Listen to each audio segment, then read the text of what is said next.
Okay, so let's pick up right where we left off. Okay, we'll review first. All right, so we did start doing the mishnah of hold on, this is frustrating. My Zoom controls are not collapsing. Whatever. All right.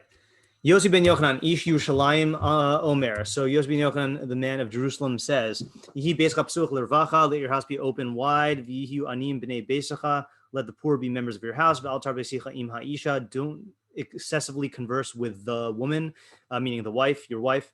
The Ishto Amru, this was said about the wife, Kal v'chomer be'eshes chavero, all the more so about the wife of your friend.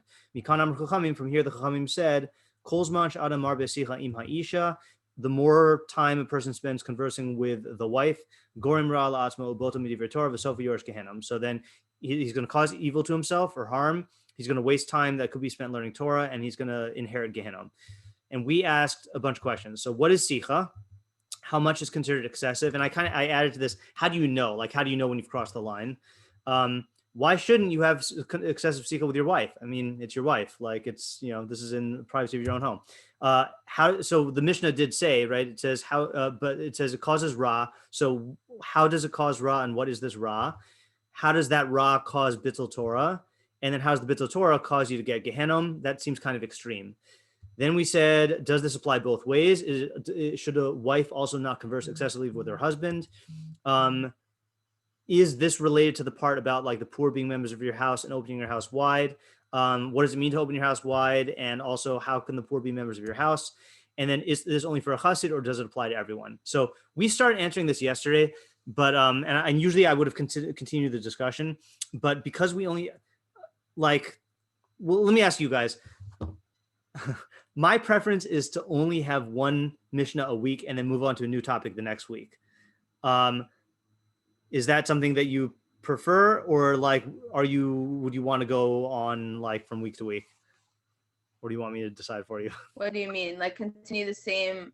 Yeah. I feel like in a daily class, it's okay if you go from week to week, but I feel like if we do this on Mondays and Tuesdays and then we drop it until next Monday, the topic tends to feel kind of stale, All right, so instead let's finish this up today. And what we'll do is, we didn't look at any meforshim yesterday, so let's look at 3 meforshim, hopefully if we have time, and then answer the questions according to them. Okay, and I switched the order of the source sheets because you guys started. I forgot who said what, but you guys started giving an answer that I think is similar to the Meiri and Rav Hirsch. Okay, and in the interest of time, I'm gonna read and translate here. Okay, so you guys will just think and analyze. All right, so Meiri says like this. Do you remember what you said sicha was yesterday?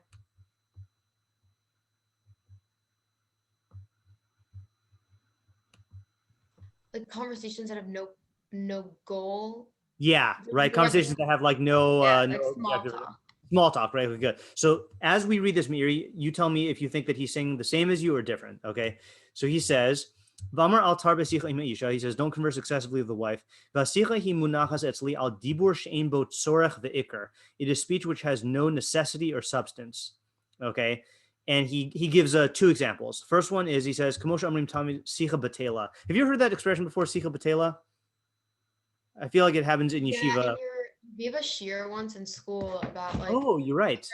Tshuva and different. I think you specifically focus on speech. Oh yeah, you're right. I totally I don't remember that this came up then. Good memory. Okay. V'chein amru. They also say in the Gemara of Avodah Zarah, b'talmidei chachamim shesichasam tzrichim talmud, that their sicha requires study. Okay. What does that mean? Klomar she'afilu hadibur hahamoni hayotze mipiem, even mundane things that come from their mouths. Shiyire she'ein bo ikar yeshbo. So if you have a talmid chacham who says something ordinary, sounding, you could still learn from their speech. He says, so you can learn a concept from it, or a trait, or a lesson in character development. Only example I can give here, I don't know most of your parents very well, even though I met them before, but I know Ayala's dad really well, and I feel like whenever I'm at your house, Ayala, for Shabbos, and I hear your dad make a joke, or like say something like to one of your siblings that is like he's not like teaching them, but it's like just some sort of like side comment. I always like think into the comments because like there's chacham to be learned from from his like ordinary speech, So like tell me the chachamim have that quality. So it's sicha, it's like ordinary speech, but with Talmidei Chachamim, then they infuse their ordinary speech with chachma. And then he says an interesting example. He says, so David always uses the term sicha to describe his own speech, afilu b'divrei Torah, even with Torah. So he gives examples. Avdecha yasiach b'chukacha, your servant, that's talking about himself, chatters. I translate it as chatter, like idle chatter. He chatters about your statutes. Kol hayom hi sichasi, all day it is my chatter. Now, why would he do this? Why do you think David Melech would call his words of Torah sicha, as if like there's nothing there? Because that almost on the surface it sounds like an insult to Torah, right? You're calling Torah like chatter, like idle chatter.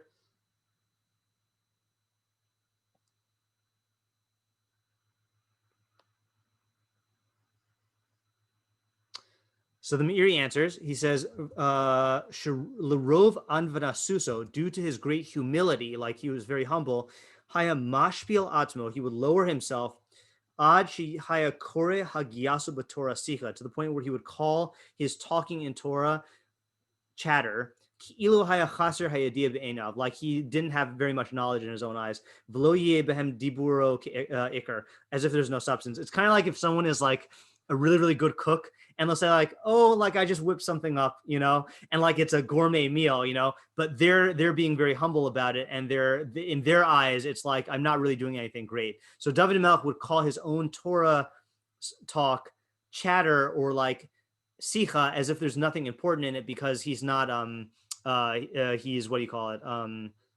He's viewing himself as though he's not very accomplished in learning. Yeah, what was that?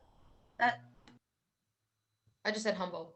Oh, humble, yeah. Oh, I was gonna ask a question. Sure. That seems not so great, because like it's one thing if you're saying like his own talk is sicha, but if you're saying like the Torah, his talk about the Torah is sicha, shouldn't like anything about the Torah itself not be sicha? Right. So that's a good point, and I haven't looked up all the cases in Tanakh where he says this, but I know that these cases here, he's talking to Hashem. So if you were talking about this in public, then I think it might be like a misrepresentation of Torah. But if this is in the context of his tefillah, of like asking Hashem for knowledge or asking Hashem for mercy, then I think like downplaying his own accomplishments and getting him to realize that like, he's barely scratched the surface because the chachma of the Torah is infinite. I think that that's a more acceptable context. But yeah, I think it would be inappropriate if he labeled Torah this, like in the eyes of other people. Yeah. Okay, so now the Meiri goes on, and so would you say this sounds like the approach you guys were starting to develop yesterday, that sicha is like small talk, or would you say that small talk is different? I would say small talk is different. So I think yeah, go ahead. Because I don't think that the mishnah sounds like it's coming from a place of like talking about Torah. Because I feel like it would have specified that then, like it would have said. No. The Meiri is not saying that he's talking about Torah. The Meiri is saying that the Meiri said, so the Meiri's main definition was sicha is speech that has no necessity or substance. And then he was giving two examples of how does he know that the word sicha means that. So he gives his first example from Talmidei Chachamim, and the second one is he's proving it from David Melech. He's not saying that the Mishnah is talking about Torah. This is his interpretation. Oh, okay. So I misunderstood that.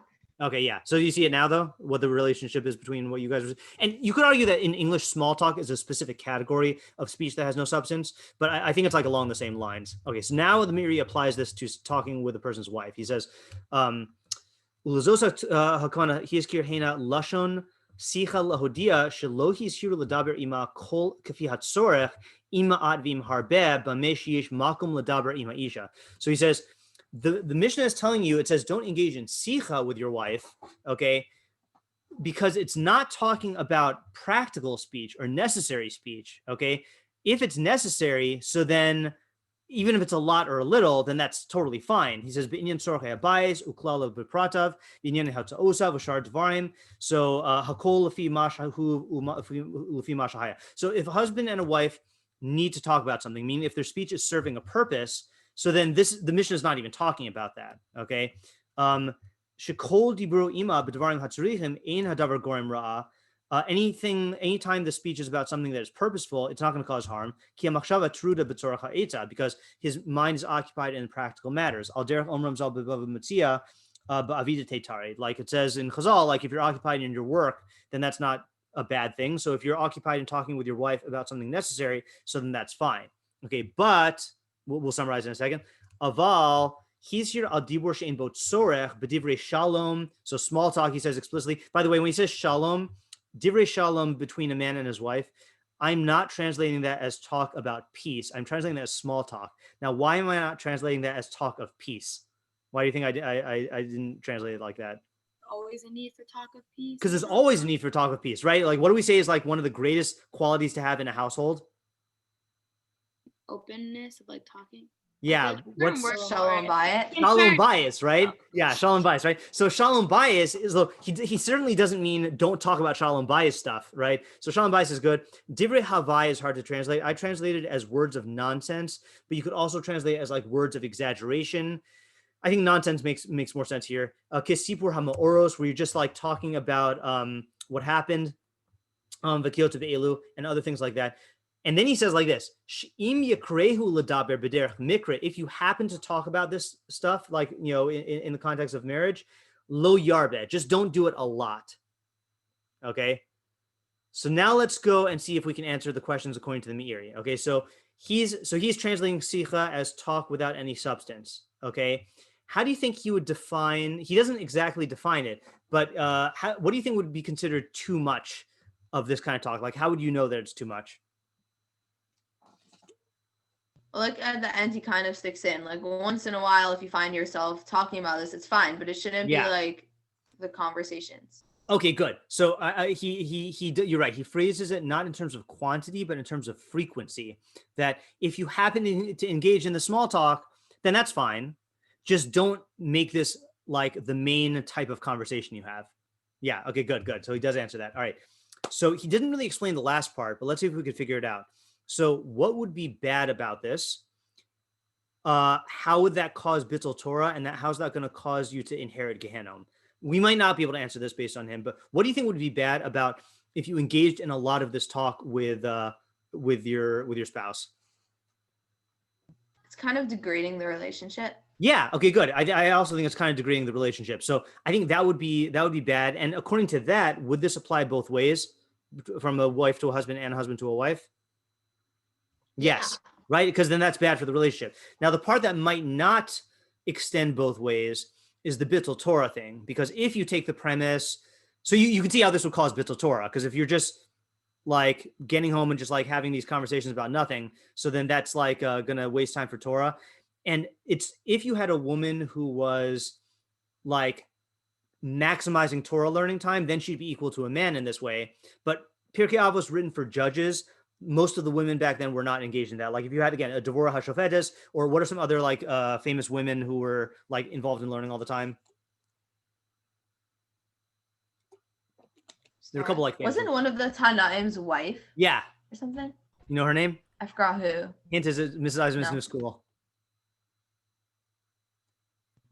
Bruria, yeah, okay, right. Bruria is the wife of Rebbe Meir. There are other examples also, and then some contemporary examples, and like obviously nowadays also where women are more involved in. Did you go over in the summer or now with Mrs. H. Fader, like the changes in women's education that occurred, like throughout history in Nashim? Yeah, so like that's a thing where now like they're obviously this might apply to more women now than it did in Chazal's time. According to the Meiri, does it seem like the clauses of the Mishnah are related? Like, is this related to the poor people and the opening your house wide? What do you say? Maybe if you take the Meiri's definition to mean like talk that takes you, if you take it a step further and say like the talk is instead of like things that are productive. Like if you could be doing productive things, but instead you're engaged in this type of talk, but you have the capability to like help the poor and whatever. Then Oh, then interesting. Okay, so that's interesting. Okay, so meaning that let me phrase it in a different way. Okay, right, is that if you wanted to relate them, you could say like this, that if there is this like extra time that could be spent with that you would be inclined to fill with like not sicha, so you should either be using that for Torah or be using it to make your household into a place of tzedakah for like the poor. Like don't just like gain small. That's a good explanation. I like that. And then what would we say? Should the average person apply this or not? And if so, then in the same way or in a different way? And if not, then why not? Like, do you think this is specifically for Hasidim and people who are trying to be Hasidim, or do you think it's for everyone? I think it's for everyone on some level. Okay, good. Because right. So in general, in general, this type of talk isn't like the most productive. So like, it's fine to talk like this sometimes, but just like not always. Okay, good. Yeah. So what I definitely think is that in terms of the point you made about it's like degrading to the relationship, that part I think applies to everyone. I don't think the thing about Bittul Torah applies to everyone. Like conceptually it does, but like I said, if this husband is gonna, instead of learning Torah, is just gonna be watching the football game, so then you can't say that Sicha leads to Bittul Torah for him because he's not on the level where he's occupying every spare minute with Torah, But definitely in terms of the relationship, then it applies. So the second related interpretation I want to show you is Rav Hirsch, who, anyone know what language Rav Hirsch wrote in? German, right. So we don't have, I don't speak German, so I'm using this English translation. And German sentences tend to be very long. I can't remember if they're long here. So would someone like to read the English? I could. Go ahead. Yeah, go ahead. Whoever said that, I didn't see. Leah, okay. We are not told al tedaber divarim or al tedaber to do not the talk. Parentheses got mixed up. I think it's supposed to be al tedaber harbe. Al tedaber harbe, do not talk too much. As a matter of fact, the sayings of the sages are replete with maxims stressing the high esteem in which womanhood should be held, the respect and honor due one's wife, and particularly the great importance that a husband should attach to the views, opinions, and counsel of his wife. And especially in this context, where we have just read about the virtue of helpfulness, charity, kindness, and hospitality, which should emanate from the home, and hence are so greatly dependent on the work and cooperation of the wife. The statement immediately following should not be constructed in a way derogatory to her. In fact, this very statement may well be founded on genuine appreciation of the vital role played by both husband and wife in the task to be fulfilled by the home. Okay, so quickly, let's put on our English caps here. Okay, our English hats. Who do you think the audience of Rav Hirsch's statement here is? Who does it sound like he's talking to? Like what reader? Not like what kind of person, but like what is he addressing that the reader might think when they read this mishnah? People may get angry that it's saying like, what, you're not meant to talk to women? Like, yeah, what? Right. Are women bad? Exactly, right. So this is like what we said that causes a lot of people to get mad at this mishnah, that they think that this is somehow derogatory towards women. And so how, in your own words, how is he responding to this? Like, how is he refuting that? He's saying, like, if you look at this statement, it's actually doing the exact opposite. It's saying, look at the capability that a woman and husband could do. They could help bring charity and hospitality and kindness into their home rather than spending their time in sicha. Okay, good. So his second point is that the context is talking about how the house should be run. And this is really in that context. And clearly the wife has a big role in that. But what's the first point he made to show that Chazal are not degrading like the husband consulting his wife's views? Look at that first half. He's saying womanhood is actually very good. Chazal have so many good statements about it. Right. So he's saying if you look in Chazal's statements, then they always talk about like the benefit of consulting your wife. And I don't know all of the statements here, but I feel like there's one that's probably taught a lot in elementary school. What's the example of like? That one. Say again. Oh, that's a good one. That's in Mishlei, right? I was thinking of one where a husband was told to listen to his wife, and like they praise that in Chumash? Well, Avraham. Avraham, right? That was the thing is of listen to Hashem Sarah. saying, yeah, listen to Sarah, your wife, right? That in matters of, the Hagar, Yishmael, Yitzchak situation, then Avraham had a less of an accurate perspective here than that. And we saw when we learned Eshes Chayil at the end of the year, then that clearly there's a lot of trust that that was actually a pasuk, right? Batach ba lev ba'ala v'shala lo yachzar, is the husband fully trusted in her. So that's Rav Hirsch trying to like refute a wrong reading of this. Okay, now he goes and explains what it actually does mean. Leah, you want to continue? Sure. For example, as in Oh, sorry. Sicha Yeah, does read the not other, mean yeah. serious conversation, but merely idle talk and gossip. For example, as in Sicha Iladim and Me'ot Sicha. Yeah, let me a just explain the man- context here. So Sichas Yeladim is like children's talk, which clearly Sicha does not mean something important if it's something that Yeladim are talking about. And then mute Sicha is from a Brisa in the 6th chapter of Pirkei Avos, which is telling you how to become a Talmid Chacham, and it says you should minimize your Sicha. So in other words, Sicha is something that is negative and that should be minimized. Okay, go ahead. A man who truly respects his wife will have more to offer than just trivial talk and idle chatter for her amusement. He will want to discuss with her the serious concerns of life and will derive enjoyment from the resulting exchange of views and counsel. Moreover, engaging in trifling talk with other women and other men's wives may imperil moral purity. Yeah, what do you think? I mean, that's kind of a fancy way to say it. What does it mean? You will imperil moral purity if you have this kind of talk with other men's wives.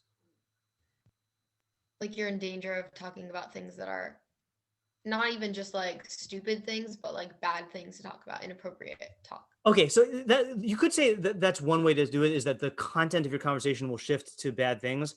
I had a different take on it. Anyone else have a different take on it? Like, what might happen if a married man starts talking with other men's wives, or a woman who he's not married to? Will form a relationship and it Yeah, could turn into something. exactly. It's like it's going to turn into a relationship. And remember, this is not him saying don't talk to other women. This is saying if you engage in non-serious conversation excessively with other men's wives, so then that leads to a certain type of familiarity, which could lead to relationships. And as I don't know how much I don't know how much of this you have seen in real world cases or on TV shows, but that's how adultery often starts, right? It's like you have two people who are married to other people, and they start like talking a lot with other people's spouses, and then it leads to something different, and then they have a relationship, and that's that's bad. Okay, last paragraph, Leah.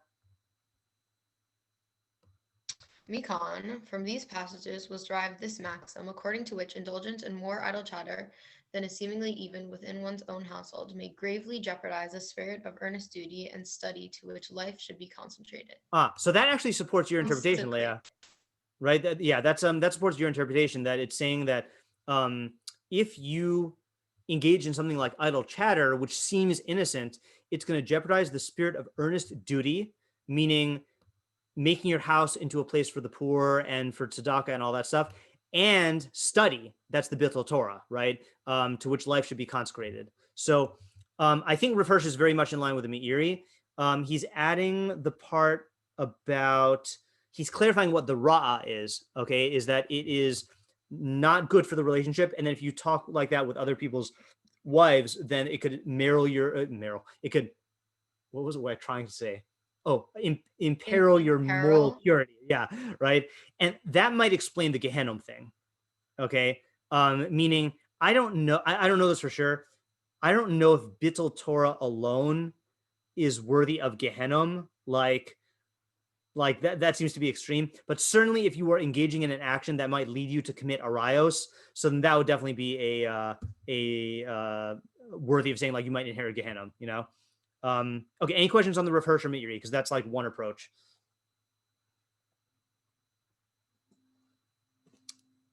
Okay, so let's do another approach. This is a radically different approach. This is Ovadiah Bartenura, who's on the first source sheet. So the first part we don't really need to focus on because we talked about it already, is he says from the fact that it says with the woman rather than with a woman, we learn that he's referring to his wife. Okay, but then he says like this. So he gives actually two other approaches. I forgot. So he says, First approach, he doesn't attribute the source to, but it's not his. He says, Matzasi Kasuf, I found written, so maybe he just like found an anonymous interpretation. Kish Adam Misaper li Ishto Korosav, when a person tells his wife his happenings, Kach v'kach, eerily imploni, such and such happened to me with so-and-so, he malamedito lacharcher riv. She will accustom him to start quarrels. Kagon Korach, like Korach, Shesipir li'ishto masha asa Moshe, shehenif es halavim tenufa. Like when Korach, who told his wife what Moshe did when he waved the Levim, like when he assigned the jobs to the Levim, v'hevi'atu b'dvareha lidei machlokes, and that brought him to machlokes. Okay, so pause here for a second. So according to Avos Bartenura, how does it seem like he's defining sicha? It seems like he's saying like the events of the day, but is he saying that it'll lead to jealousy? Like, is that the cause of her starting? So that's what I think. So he phrases it like he's talking about the events of the day, but the example that he gives makes it sound like specific kinds of events. So like if you had to infer a category from the statement, she will accustom him to start quarrels, and then if you can infer it from Korach, what kind of like events is it does it sound like he's saying sicha is? Talking about other people or like interpersonal relationships. Yeah, like interpersonal relationships. And in fact, you know what? I'm going to actually show you the second interpretation he gives. These are two ideas, but it sounds like a common definition of sicha here. So furthermore, he says, alternatively, mitoch shehu mesaper la, due to him telling her shechavirav ginuhu ubaishuhu, that how his fellows degraded him and shamed him, af hi mivaza oso beliba, she will degrade him in her heart. That's going to cause bad for him. So it sounds like we're talking. So give me an example of like, other than Korach, like give me an example, a fictional example of like a conversation like this. What would it look like?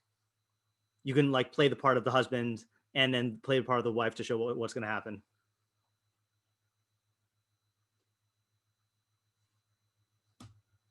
Start the conversation with, "Oh, honey, you wouldn't believe what happened to me today." Yeah. And like she bought like a hat in the store or something like that. And then she realized that the guy who was selling her the hat like charged her too much for it or like scammed her out of her money. I don't know. So then the husband will become really upset at this guy and start to like feel like, oh wow, like why is he messing with my wife? Why is he like cheating her out of her money? And then he'll get upset.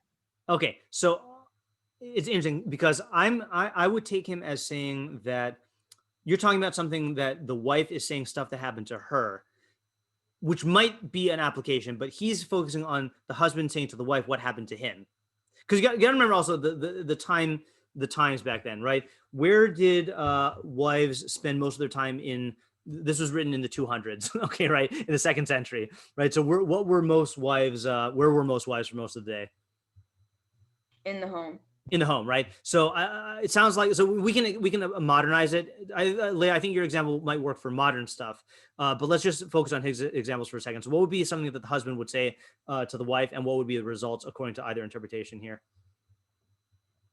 The husband could be like, oh, today I was hanging out with my friends or whatever, and they called me like flaky, and they said I never am able to do anything. And she'd be like, oh, well, it's kind of true. Yeah. I mean, she wouldn't say that, but like in her head, she'd be like, mm-hmm.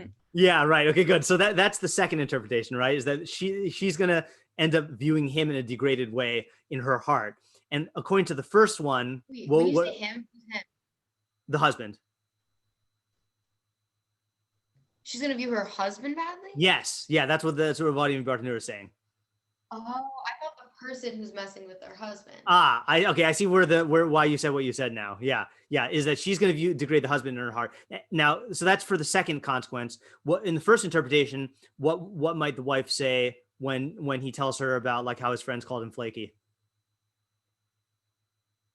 She'll be like, what? That's so like totally not okay. You should do something about it. Like show them. And how is that going to generate quarreling?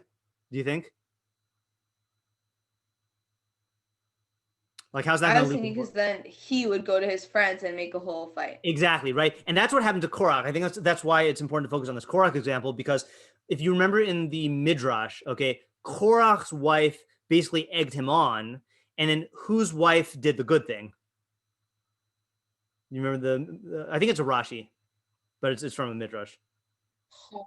Is his name Hor? Not there is a person named Hor, but it wasn't Hor. Hor was not involved in that, unless there's a midrash I don't know about. So this was On ben Peles, good old On, right? That On ben Peles is mentioned in the very beginning of the parsha, but then his name drops out, and Chazal say that his wife basically saved him from being involved in this quarrel. So the thing is that when the husband comes home, and this might be good lessons for your future relationships. Okay, is newsflash: men have fragile egos. Okay, humans have fragile egos, but I think men have fragile egos in a different way than women do. And there's vulnerabilities for each one, but men. And again, I'm generalizing here, okay? And this is not true of all men. It's not true of all men in all degrees, but generally speaking, men will measure their success a lot based on comparisons to their colleagues at work and based on like how far ahead or how far behind they are. So many times a man will come home and tell his wife of like, you wouldn't believe my boss was supposed to give me a raise, and again for the third time he didn't give me a raise, or like my boss says I'm not working hard enough again, or like my colleagues are trying to outdo me, So men, what are they psychologically looking for their wife to do? Like, why are they telling that to their wife? Like, the wife's not going to do anything about it, right? So what are they looking for psychologically? Validation. Okay, right? So when the wife validates it, if the wife validates it, so then that might make the husband say, yeah, I should go and like demand a raise, or I should go and like put this guy in his place, and that's going to like cause quarrel. Or even if the husband doesn't act on it, just the wife feeding in and like making the husband think that he's right when he might not be right, that could cause him to like dig in his heels and like generate conflict. Or what would be another way? Let's expand it to a little bit to modern. What would be another way where the wife hearing about this could cause quarrels to come in the husband's life, other than her like telling him about it? What happens many times with companies? She'll get involved. Okay, right? So like she might go and tell the other guy's wife or like the boss's wife, like, did you hear what your husband did to my husband? And then that's going to cause like fighting and stuff like that. So the point is that the husband should not engage in conversations like this. Okay, because the wife might validate him. And who is the Mishnah assigning blame to, by the way? The man, right? In other words, that it's natural for a wife to want to support the husband. And remember also, like, I'm sure you can relate to this in terms of if you've complained about something to your parents, that happened in school or whatever. So your parents don't have the full picture. They only have the picture that you present to them. So if the husband goes and like presents this thing to the wife, it's natural for her to want to be supportive and to like want to try to help, but he shouldn't just be like venting to her because it's going to lead to like these quarrels, Or like he says, it's going to lead to her looking down on him because he's basically bringing like examples of his failures to the wife. And like, it's going to like degrade him in her eyes. Okay. So very, very different than what the Meiri and Rav Hirsch were saying. Okay. Let's look at one more thing and then we'll see if he answers the questions. So he says now, how is it going to make him batal midivrei Torah? Shenimshach achar devarim betelim ve'eno osek b'Torah. He will be drawn after pointless things and not be involved in Torah. Now, according to the Meiri and Rav Hirsch, it's like he's wasting time talking about stuff that's not important, and the conversation takes up Torah time. How is Avos Bartenura interpreting this? What do you think it means based on his definition of sicha that he just said? How is that going to make him drawn after pointless things and not be involved in Torah? It'll kind of cause him to hold a grudge and like always be involved in these fights. Yeah, I think what's going to happen is it's going to make him more prone to being involved in these fights and to not letting go, like holding a grudge, like you said. And I think it's talking much more about like his, picture the husband who is not following this advice and the husband who is following this advice. Husband who's not following this advice is going to be coming home, talking with his wife, unburdening himself about all the work drama, okay? And then his mind is going to be occupied with all of this drama and interpersonal fighting. That's going to follow him to his work. It's going to occupy his thoughts at night. all of his psychological energy and focus is going to be like taken up in that, whereas the person who's following this advice is going to leave that baggage at work. And when he comes home, then he's not thinking about that, and he can free his mind to be involved in Torah. What would James Clear say? He would say that your cues are in your environment, and if your wife becomes a cue for workplace drama, then you're going to bring all of that mental baggage with you at home. But if your home becomes a place where like you're talking about your wife about pleasant things and like being involved in Torah, so then you're kind of like avoiding the situation by not making your home into a cue for that, So according to him, the beginning half of like the mishnah, which is talking about you should have like a house that is dedicated to charity, would just be talking about like things that like Torah values, and then the second half is just when you get away from that. Good call. Right. Good. So I think this does explain the first half again also, which is that it's the whole thing is about what kind of environment are you creating at home that's conducive to Torah values in action and in mind, in action in terms of using your home for the poor, and then in terms of mind of like using your home for Torah and not for things that take you away from Torah. Good. So we answered according to Avos and Bartenura, Sicha. So Sicha is like interpersonal workplace baggage and drama. Excessive. Oh, so this is an interesting thing, right? So he didn't talk about excessive. Based on his definition, what would you think would be excessive according to him? And what would not be constant routine? Yeah, I think so. I think go home and tell your wife. Exactly, right? If it's routine. Like, in other words, let's say like something really bad happened at work, right? And like one day you need to like vent, your anger to your wife. So then maybe that's not going to lead to this whole result because it's not like your normal conversation. But if every day you're sitting at the dinner table and like she's like, "What happened at work today?" And then he unloads, then that's when it becomes excessive. Okay, good. How does it cause ra'ah? So that he said, right? It's going to cause you to fight. It's going to cause you to lose your esteem in the eyes of your wife, and it's going to cause your energy to be involved in that instead of Torah. That also answers B. Gehenom here. What do you think the Gehenom would mean here as a mashal here, based on this interpretation?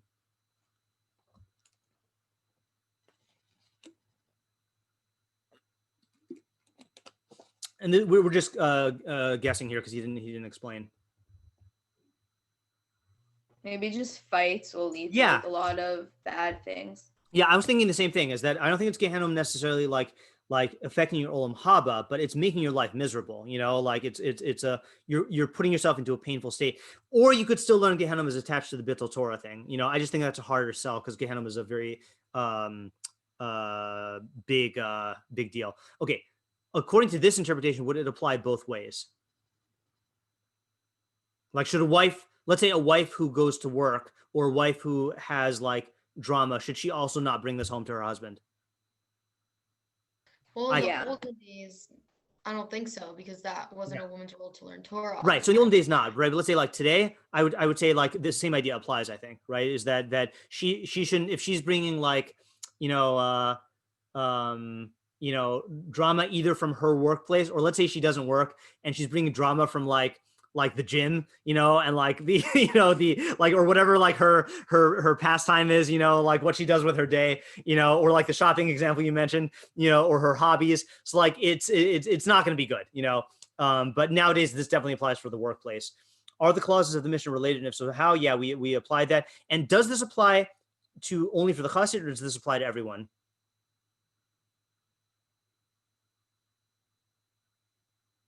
What would you say? This specific one, I would say a chassid, because you're a person who learns Torah.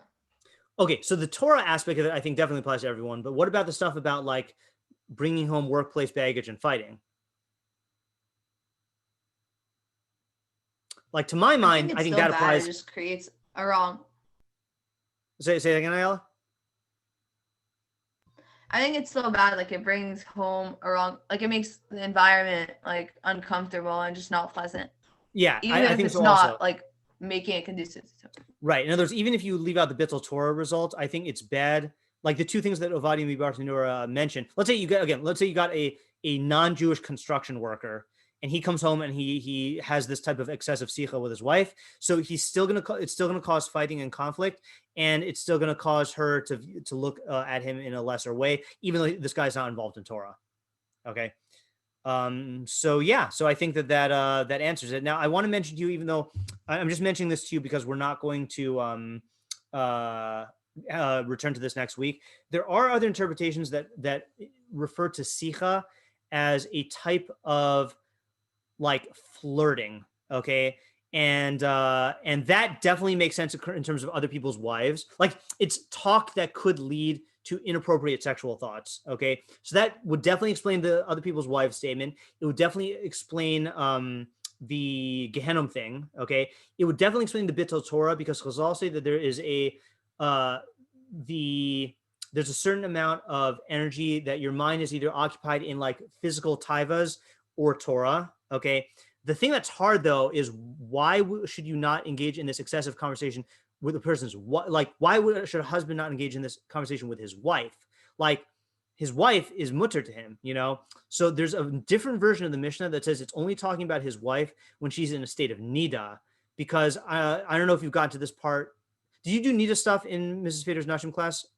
Yeah, right. So you know that there's like harchakos and like stuff about like, you know, that to distance a husband and wife from having too like intimate of like activities when she's in a state of nida. So there are some who say that this whole Mishnah is about that. And then others say that no, this is talking about a person who's on very high level, where like for an ordinary husband and wife, then promoting that sort of romantic, like renewing their romantic interest is a good thing. But for someone, let's say like like Moshe Rabbeinu, I mean, that's a very big example because Moshe actually had to separate from his wife. But let's say like, okay, there's a story about, I think Rabbi Akiva's wife, that Rabbi Akiva went to learn in yeshiva for 7 years. And his wife like said, like, go to learn for 7 years. And then like he came back. So like picture this, he's coming home and it's been 7 years.